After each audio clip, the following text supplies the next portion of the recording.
Hi, I'm Teja Gerken with Peghead Nation, and I'm here with a sweet little Thompson 0012 SMA guitar.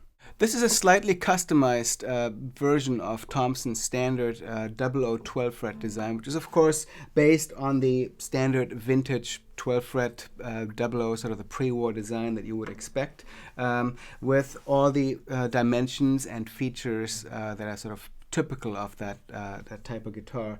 But as Thompson always does, there's a few things about the details and elements about the construction that does make this kind of a unique instrument. So what's custom about this guitar? Well, the first thing is it's got a sunburst finish, and another thing about the finish is that it uses a semi-gloss finish rather than a high gloss finish. And I think it's really pretty. I like semi-gloss finishes a lot on guitars. And this may be the first Thompson I've seen with the semi-gloss finish, and I think they've done a really nice job with this, both on the sunburst top and also on the back. And I should say about the woods that the top is an Adirondack spruce top, which is what Thompson mostly uses.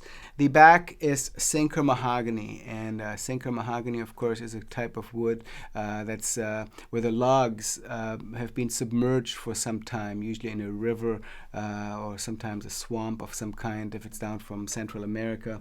And that usually is a process that happened as they were cutting the logs, in some cases decades ago, and as they were floating them down the river, some might have gotten stuck, have been submerged for a long time, and they've been dredged up in recent years and turned into logs and woods for guitars. And that is old growth wood typically, and often has excellent sonic quality. So that's what they're using here. Beautiful set of mahogany on this guitar, and also quite a nice piece of Adirondack, of course. You can really only see the grain in sort of the lighter area of the sunburst, but it's very evenly grained in there, and I think the sunburst has got a slight reddish tint to it. Really a beautiful finish on this guitar. In a slightly more contemporary fashion, the guitar has a 1 3/4 inch nut width, which is narrower than what a vintage guitar of this style would typically have. The neck does have Thompson's soft V shape, so it's sort of a hybrid between what I'd call a vintage neck and a more modern neck. Not quite as slim and thin as a typically contemporary neck would be, but because of the slightly narrower width, it definitely feels a little bit more modern than a vintage guitar of this type would feel like. The guitar has a slotted peg head, and this is also where some of the customization has come in. You can see the beautiful daisy inlay in the peg head, which I think is executed very nicely, and they've put the Thompson logo on the back of the peg head, which is also something that Martin used to do on some vintage guitars.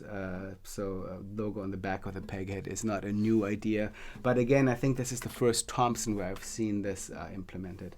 There are open-geared Waverly tuning machines with cream colored buttons on here, so no big surprises there. This is what we've been finding on pretty much all Thompson guitars with these slotted peg heads. The guitar has an ebony fingerboard and bridge. It's a belly bridge, and it's got old style 18 position markers in the fingerboard, so very simple. And in general, the guitar kind of has a style 18 kind of a vibe with the tortoise binding, simple purfling, simple multi-ring 18 style black and white rosette. I really like this pickguard that they put on this guitar, which is black with a white beveled edge, and I think the beveled edge really gives it a nice classy appearance. I'm guessing that this means it's a multi-layer black and white pickguard. That's where the bevel comes from on this. And I just think it really complements the sunburst finish and also the black and white rosette and purfling on the guitar very nicely. Other specs that I should mention include the short scale, which is typical for this type of 12 fret 00, 24.9 inches, which makes the guitar very playable, a little slacker strings than it would have with a full long scale. And inside the top, the guitar is of course X braced, in this case with a scalloped advanced X pattern, kind of a pre-war pattern, and it's also made from Adirondack spruce, just like the top is.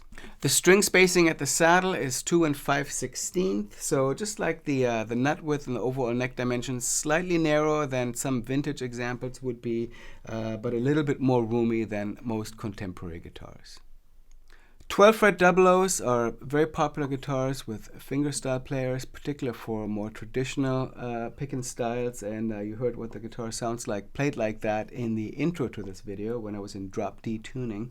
And but I'm also going to show you what the guitar sounds strummed, because a lot of people like playing backup on these, or really any kind of styles with these guitars. They have that nice, very direct tonal quality, really beautiful response. These guitars tend to be strong in the mid-range and just really have a very balanced, compact sound, but without sounding small. So I'm going to go out and show you what the guitar sounds like if I'm strumming it with a pick a bit, and definitely hope you get a chance to check out a Thompson guitar, whether it's one of these 12-fret double O's or any of the other styles that they make. And please do come back here to Peghead Nation for more of our gear demos. My name is Teja Gerken.